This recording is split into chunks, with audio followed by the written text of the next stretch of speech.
Daí pessoal, quem fala é o professor Diego Gomes da Dentista Sua Porta e hoje nós estamos aqui na sala VIP da unidade de Torres com um convidado muito especial no Pode a Sua Porta, que é o podcast da Dentista Sua Porta. Quem é ele? Ele é teólogo, pastor, foi capelão durante muitos anos de uma universidade, da UBRA, trabalha com óleo, tem várias empresas e o homem tem tempo ainda para vir aqui no podcast conversar conosco. Com vocês, o meu querido amigo Pastor Gerson. Bem-vindo, pastor. Obrigado, Diego. E aí, pessoal, tudo bem? Olha, depois de uma apresentação dessa, Diego, o compromisso dobrou, né? Não, quem te conhece, pastor, sabe a quantidade de histórias e o tamanho do teu coração. Você é uma pessoa realmente fantástica. Bondade sua, Diego. Imagina, obrigado, Diego. Pastor, assim, vamos começar aí a contar umas histórias, né, que são... Exato. Que eu te trouxe aqui. Pastor, vamos lá no podcast conversar um pouquinho e contar sobre algumas coisas que passaram na tua vida que são ímpares, né? Então, primeiro eu queria que tu falasse de onde é que tu é, né? Tu é natural de onde, ou tu é daqui de Torres, certo. Um pouquinho da tua história, para depois nós sair, digamos, falar em alguns outros temas. Conta outros temas, né? Conta para nós aí, pastor. Bom, eu nasci em Concórdia, Santa Catarina. Na verdade, a gente morava no interior do município, né? No interior do interior. Meus primos lá de Canoas diziam: esse aqui é o meu primo lá de Santa Catarina. Parecia um bicho do mato. Em Concórdia, né? Nasci, na verdade, me criei em Rancho Grande, depois eu fui morar na cidade.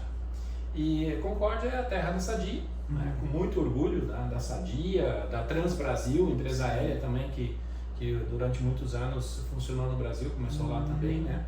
Uma terra muito, muito legal, uma terra de gente, pessoal muito trabalhador. Olha, é um local muito, muito legal, muito legal. Tenho muitos amigos lá. E lá eu vivi até meus 15 anos. E aí então fui estudar no Seminário Concórdia. Decidi ser pastor. De qual igreja, qual denominação, pastor? Exato, da Igreja Evangélica Luterana do Brasil, a IELB. E o meu pai foi pastor lá em Concórdia, né? Muitos anos, foram 45 anos pastor no mesmo local. Isso é inédito praticamente, em termos de IELB. E com 15 anos então eu saí para estudar, porque naquela época a teologia da Igreja Luterana exigia um estudo preparatório de ensino médio. Então a IELB tinha o ensino médio em São Leopoldo, preparatório para teologia. Não era, tinha que fazer um ensino médio diferenciado? Diferenciado. Diferenciado. Que daí no nosso ensino médio, além das matérias normais do ensino médio, nós tínhamos algumas línguas, né? Nós tínhamos inglês teológico, nós tínhamos alemão, espanhol, grego, alguma coisa nós já estávamos estudando no ensino médio também, né? E depois também teve hebraico, né? Mas o hebraico eu acho que já foi na faculdade mesmo, né? Porque na Igreja Luterana se trabalha muito a questão das línguas originais, porque é uma condição básica para se fazer uma boa exegese, você ter conhecimento do texto sagrado na sua origem. Então todo teólogo formado na IELB, ele tem capacidade de olhar um texto original hebraico, grego, e fazer a sua tradução lá no original e comparar com o que existe hoje nas Bíblias traduzidas. Sim, porque como a linguagem ela é fluida, ela vai se atualizando, né? Pegando aí a contemporaneidade da vivência das pessoas, da vida viva.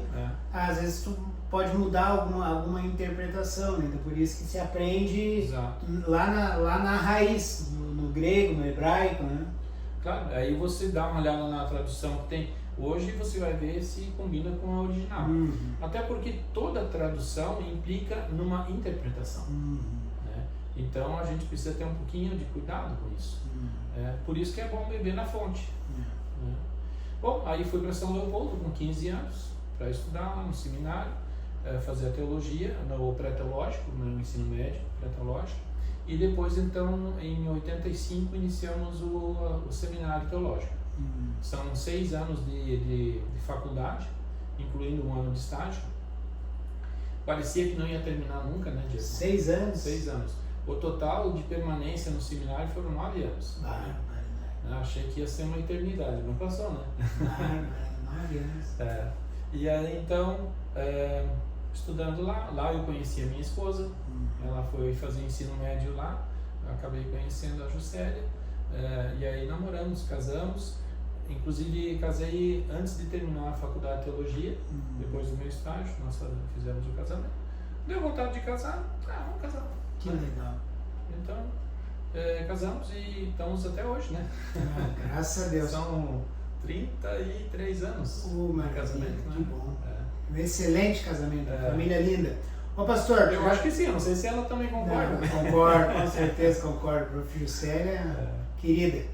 Pastor, tu já me contou várias histórias, mas eu acho que podia contar uma para nós aqui sobre uma certa vez no seminário que tu estava treinando para hipnotizar com a parte de hipnose e tu hipnotizou um colega, foi isso? Conta para nós aí como é que foi essa história. Pois é, Diego, deixa eu te dizer assim, eu não sei, às vezes a gente fica transitando em várias áreas, né?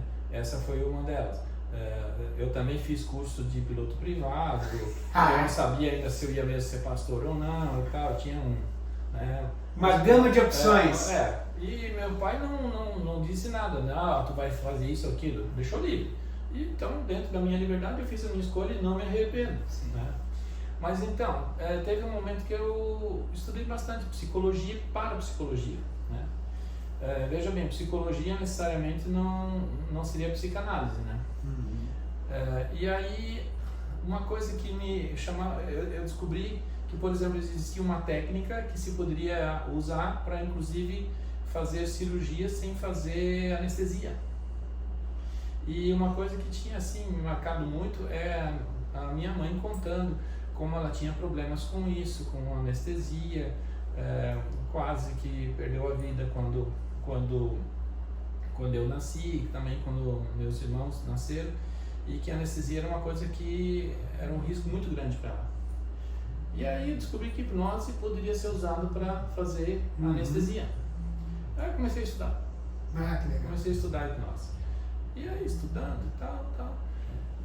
E até que um dia um colega meu olhou assim, Jéssica, tu tá estudando hipnose e tal, vamos fazer uma experiência, tu não quer tentar aqui comigo? Eu disse, cara, capaz. Eu posso desligar, posso? É do pastor? Eu posso, né? Pera aí, pastor, desliga o telefone. Que coisa séria. Faz parte do processo. Eu deixei ainda no silencioso, mas não tirei. Se fosse meu tempo de professor na universidade, eu tinha perdido meio ponto. Perdido meio ponto. Eu perdi meio ponto. Perdi a prova. Eu descontava. Tocava o telefone no meio da aula, era menos, era assim. Eu avisava e dizia, olha, eu não posso atender agora. Eu estou em aula. Pior. Bem, e aí esse meu colega olhou, Jéssica, tu tá fazendo isso aqui, tá estudando, vamos fazer uma experiência, tenta aplicar em mim aqui. Eu olhei assim, esse cara tá louco. Que vez. Não, mas tenta. Daí eu pensei, mas se eu cair fora agora, ele vai achar que eu sou charlatão, que eu não tô sabendo de nada, que eu não tô estudando nada. Vai ficar chato pra mim, né? Mas se eu tentar, pelo menos eu tentei, né? Comecei então. Estava estudando os livros, aí tem as técnicas? Sim, tem as técnicas, tudo, inclusive as orientações, os riscos e tal, né, que a gente precisava tomar conta. Inclusive depois um professor nosso de parapsicologia ficou sabendo, me chamou para conversar, eu expliquei como eu estava me preparando para isso, e aí ele disse, tu tá bem preparado, então eu acho que eu não vou, só toma cuidado com isso, né? Porque tem alguns riscos, a gente tem que tomar cuidado. Aí tá, combinamos, fomos lá para um local mais sossegado, né, no internato, e aí começamos a aplicar a técnica. E aí quando terminei de aplicar a técnica para induzir a hipnose, pensei, agora eu vou acordar o louco ali e chega, não deu certo, né? Aí fui fazer o teste para saber se a pessoa estava em hipnose e o cara tava. Ah, variedade. Aí quem ficou preocupado fui eu, né? Ele tava hipnotizado. Que bárbaro. E como é que ele ficou assim? Como é que é o estado? A pessoa fica assim num estado semi-letárgico, né? Ela é como se estivesse quase que dormindo, mas ela responde aos seus comandos, né? E Ele fez ele correr pelado no meio do cenário? É? Não. Essas coisas que eu saiba não acontecem, porque quando tu sugere alguma coisa que vai contra o código moral da pessoa, não dá certo. E tu achava que era o código moral dele, não era? Tu não fez teste, né, pastor? Mas eu acho que se tratar do meu amigo que eu conheço, eu acho que até que ele topava.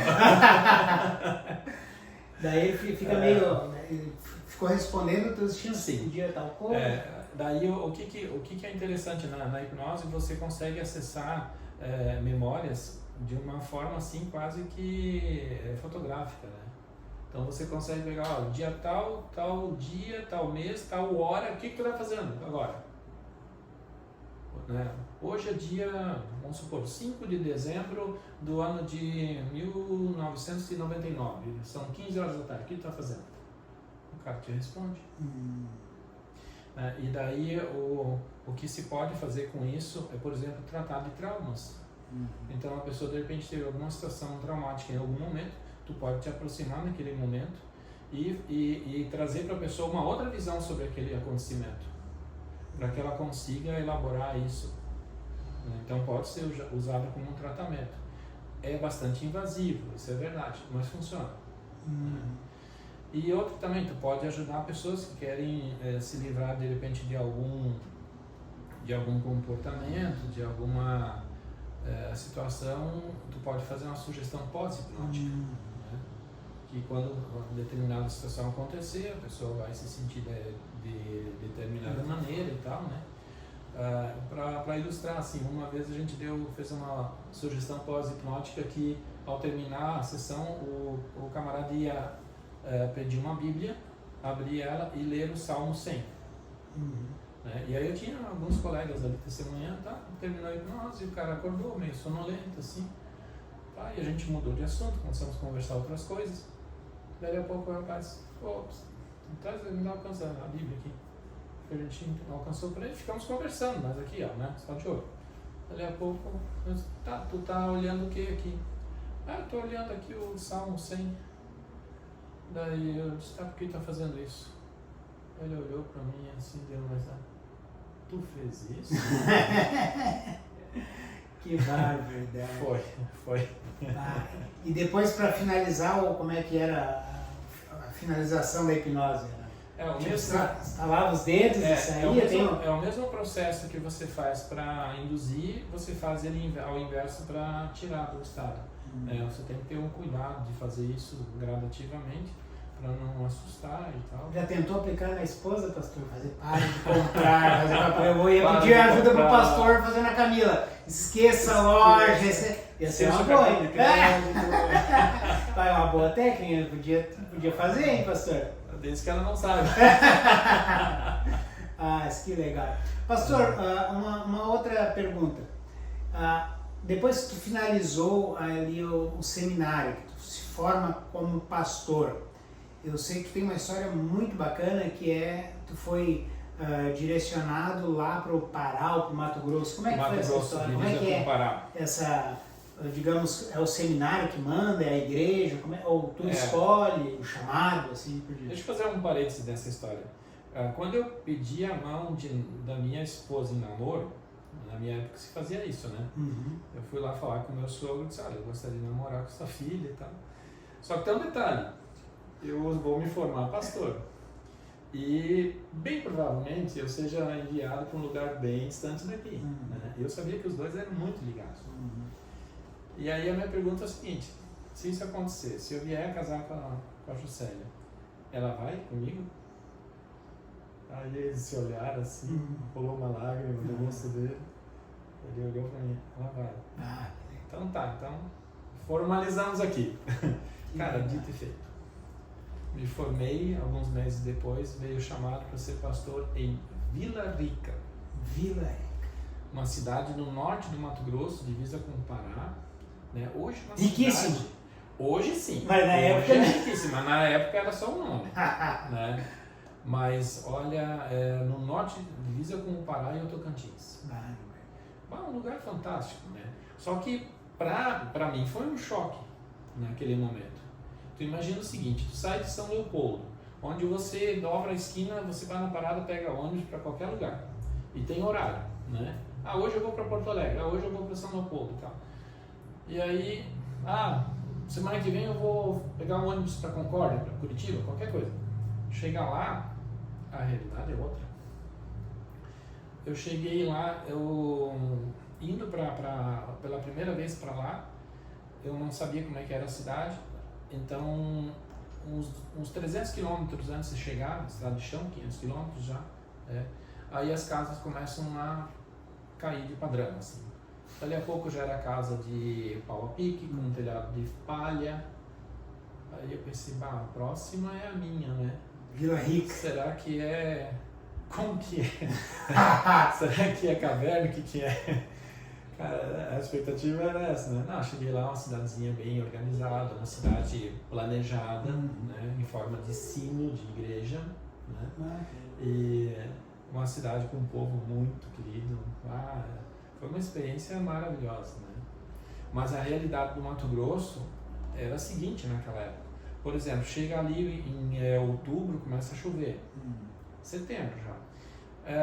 Em dezembro, janeiro e fevereiro, você não faz mais nada. Agora está diferente, hoje já tem estrutura e tal, mas naquela época, chegava em dezembro, você ficava sossegado em casa, tentar viajar, às vezes nem era possível. Tinha épocas que a cidade ficava isolada 1 mês, 2 meses, faltava inclusive combustível para as usinas de geração de energia, né? E como aqui no Rio Grande do Sul tu podia te planejar e fazer as coisas, lá não era assim. Eu quero hoje ir para tal lugar. Não, hoje não tem ônibus para lá. Não tem estrada, caiu a ponte. Quando é que vai ficar pronta? Olha, talvez mês que vem. Então, mas se eu precisar, sei lá, de um hospital, alguma coisa que não tem aqui na cidade, bom, daí tu vai ter que contratar um táxi aéreo para te levar, né? Ou pro cemitério. Sim, ir para cemitério também era complicado, porque não tinha funerária. Eu lembro que o primeiro sepultamento que eu fiz lá, o cara foi morto, né? Foi assassinado, o rapaz, um chefe de família. Eu tava terminando meu sermão de domingo, já era sábado de noite, né? Já estava meio em cima da hora. Fui fechar o portão da casa, dali a pouco dobra uma caminhonete, meia-noite. Bem devagarinho e para na frente da minha casa. Então eu pensei, o que esse louco vem aqui nessa hora? Eu olhei na carroceria, uma família conhecida, de uma congregação no interior, lá do Cantagalo. Então eu olhei, mas ué, o que aconteceu? Aí o motorista desce e pergunta, aqui é a casa do pastor Gerson, da igreja luterana? Sim, sabe? Eu tô com a família fulano de tal aqui. Tá, e daí? Não, eu trouxe o marido dela aqui. E aí? Ele tá morto. Posso botar ele aqui no chão? O cara queria descarregar o corpo na frente da minha casa. Eu disse, não, peraí, tem alguma coisa errada aí. Daí eu disse, não, faz o seguinte, dá a volta na quadra, bota lá na frente da igreja, do outro lado. Aí desceu o corpo lá na frente da igreja. Eu peguei uma mangueira, levei. A viúva deu banho no corpo do cara na frente da igreja. E agora? Eles não tinham nem roupa boa para sepultar. Tivemos que bater numa loja lá de madrugada, pedir pro pessoal vender uma calça, um paletó. E aí, caixão. Liguei pro cara de uma marcenaria, amigo meu, escuta, como é que se faz? Isso de noite? De noite ainda. Aí o cara, não, eu tenho aqui um caixão, aqui tá pronto e tal, então traz pra nós aí. E se não fosse o caso, teria que no outro dia ir na marcenaria, o cara lá tirar as medidas e fazer. Aí no outro dia de manhã cedo eu fui pro cemitério.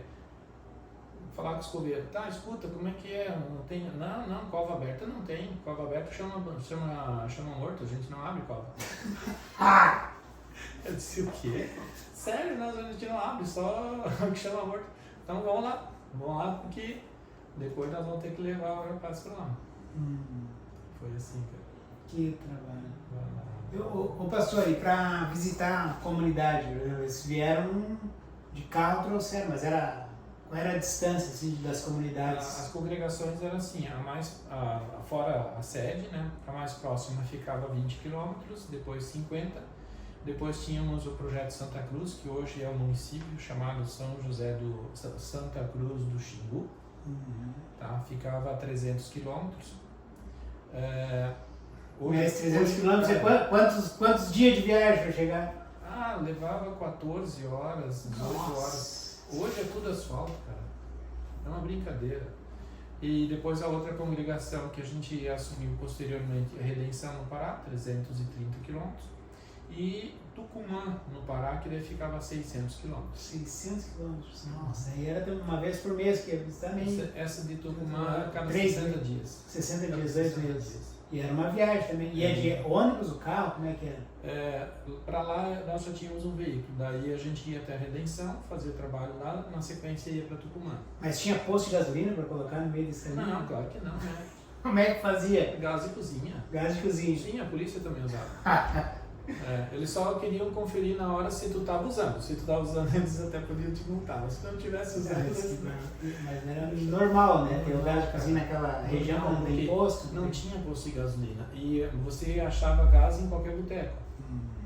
Aí botava 4, 5 botijão na caçamba da caminhonete, parava depois embaixo de uma árvore, tirava o botijão, botava fogareiro, fazia um arroz com linguiça, botava umas cadeirinhas de praia debaixo da árvore, almoçava. Depende do almoço, gastava o combustível todo da viagem. Não podia, né? Tinha que ter cuidado. Aí depois que legal. Não tinha. E furar pneu nessas estradas, porque era tudo asfalto, não, né? Era tudo estrada de chão. Para furar um pneu, uma borracharia também era um problema. Cara, eu levava dois steps. Dois. Aí eu lembro que um dia nós estávamos indo para o Conselho Distrital e atravessamos o rio Xingu por dentro, na estrada de chão. E dentro do Parque Nacional do Xingu, uma estradinha bem estreita, dali a pouco começa a abrir fazendas e tal, mas nenhuma casa. Estávamos perto de lá onde a Camila nasceu. Matupá.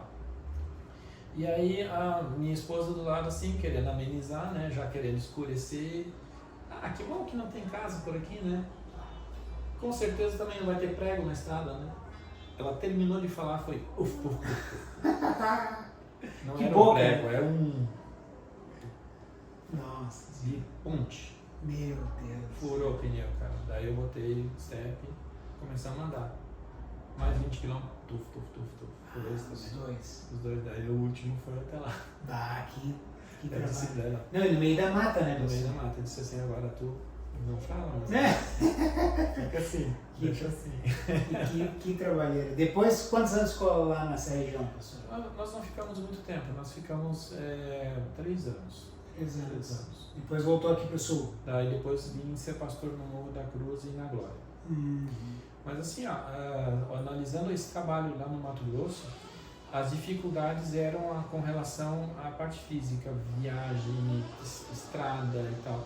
Mas o povo, o povo fantástico, acolhedor. Foi um trabalho que eu adorei, eu gostei muito. Eu não teria saído de lá. Né? A Juscelia queria estudar e tal, eu queria também estar um pouco mais perto da família de novo, porque o pai estava doente. Mas por mim eu teria ficado lá. Né? Foi muito bom, muito bom. Eu conheci o pastor Gerson, fui aluno dele, né? Tive a honra de ser aluno dele quando eu fiz o meu curso. Foi fantástico, né? E conheci o pastor, realmente quem teve aula com o pastor Gerson sabe como é uma pessoa sábia e particularmente eu conheço ele, coração correto, não conheço pessoa melhor que o pastor Gerson, uma pessoa realmente, eu tenho a alegria de ter ele como meu amigo. E assim, depois fomos colegas na UBRA, eu como professor, pastor também. Então, acho que nós conhecemos há 20 anos, né, pastor? Exato. E quem passou aí, teve um período aqui em Torres, de qual a qual como capelão ali, pastor? Nós assumimos o trabalho em março de 96 Então trabalhei na Ubra como capelão até dezembro de 2012, né, aqui. Aí depois trabalhei também um semestre em Guaíba e daí depois me desliguei da universidade. O pastor, desde o início, ele teve pensando, trabalhava com inovação. Ele, quando pastor, ele tinha um carro adaptado, sei lá, 20 anos atrás. Quando passava o pastor pelas ruas de Torres, nós já sabíamos. Por quê?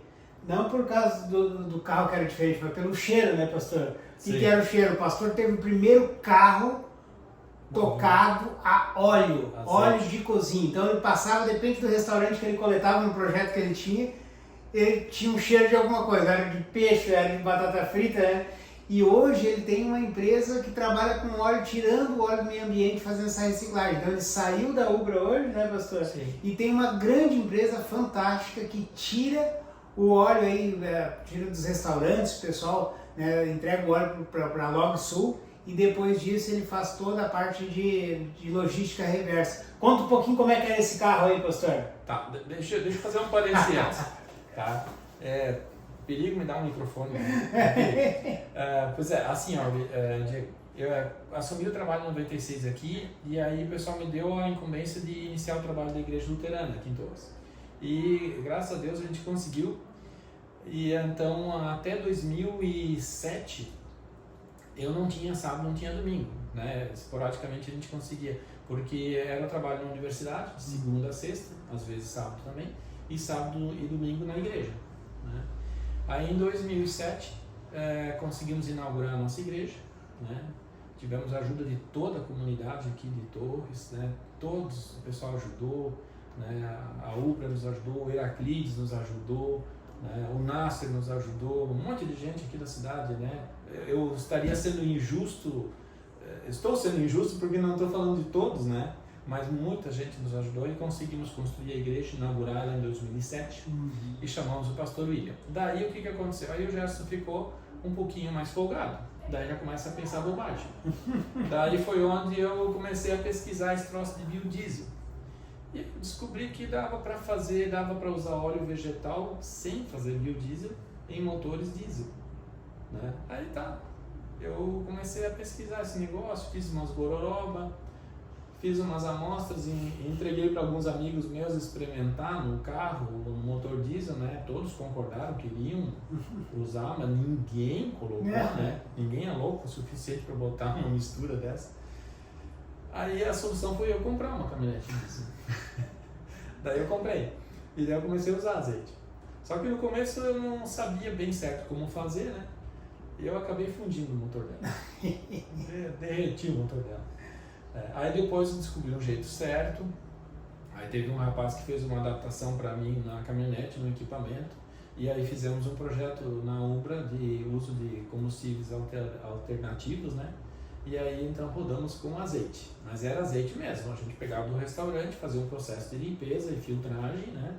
Porque tem bastante sujeira, e aí rodávamos com azeite. Era a pasteleira.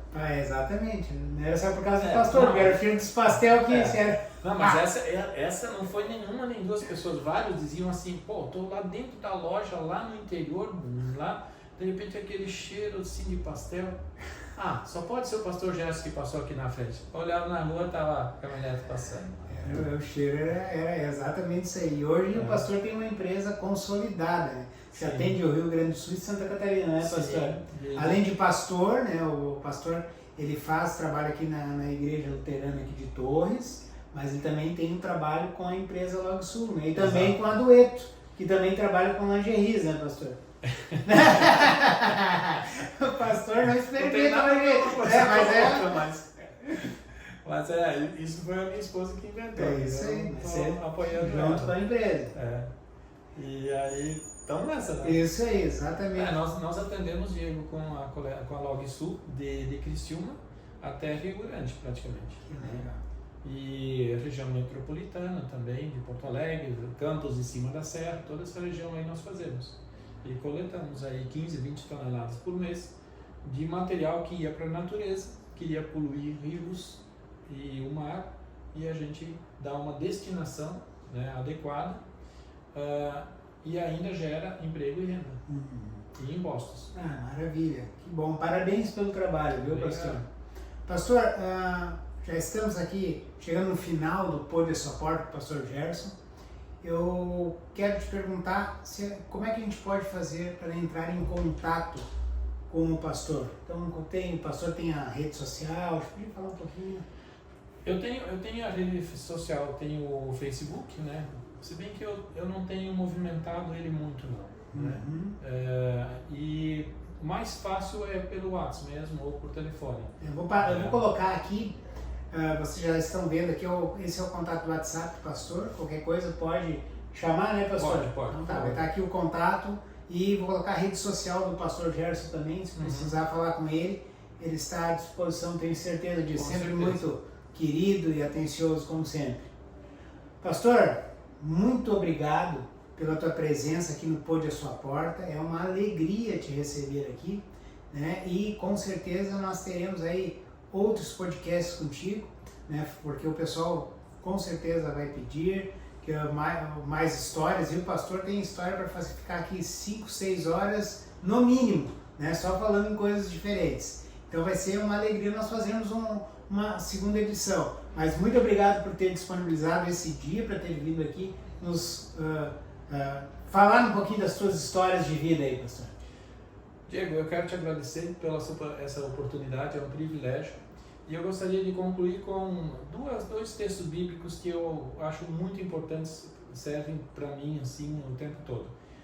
O Salmo 23, né? O Senhor é meu pastor e nada me faltará, ou nada terei falta. Né? Tem outro texto também que diz, tudo posso naquele que me fortalece. Ou seja, quando a gente empreende, quando a gente vive, né? Quando a gente vive, o tempo todo nós temos momentos difíceis, nós temos desafios, nós temos preocupações, receios, riscos, né? Grandes muitas vezes, né? E o que me dá sustentação é justamente saber que o Senhor é meu pastor. Amém. Pastor, o que é? Pastor, nesse sentido que eu estou colocando aqui, é Deus que me conduz aonde tem água, diz ali o texto bíblico, né? Onde tem alimento, onde tem o sustento. Ele me protege dos perigos, ele não me evita os perigos, mas ele me dá força para enfrentar eles. E diz o texto que nada me faltará. A tradução seria mais certa, seria de nada sentirei falta. Quer dizer, Deus me supre das coisas necessárias. Então, quer a gente esteja com grandes preocupações, com dívidas enormes, com desafios que talvez a gente ache que não vai vencer, com talvez alguma doença que talvez possa nos derrubar, ou até sentindo que o nosso tempo de caminhada terminou. Né? A gente olha para Deus e lembra, Ele é o nosso pastor. Não vou sentir falta de nada. Né? E com essa confiança em Deus, o melhor está sempre por vir. Amém. Amém. Sempre. O que tem lá na frente é melhor ainda do que está aqui. Com certeza. Não importa o que vai acontecer. Né? Essa é a sabedoria do pastor Gerson, né? Uma pessoa espetacular, sempre com uma mensagem diferenciada, é realmente uma pessoa muito sábia. Eu converso muitas vezes com ele, ele é essa pessoa com esse coração enorme. Isso que ele falou é a vida dele, é sempre estar à disposição, levando as pessoas sempre ao encontro de Deus. Então, daí, pessoal, acabou a bateria da nossa gravação. Infelizmente, não teve a finalização com o pastor Gerson, mas espero que vocês tenham gostado desse Pôde a Sua Porta, tá bom? Não esqueça de curtir e compartilhar esse conteúdo. Até a próxima. Falou, tchau!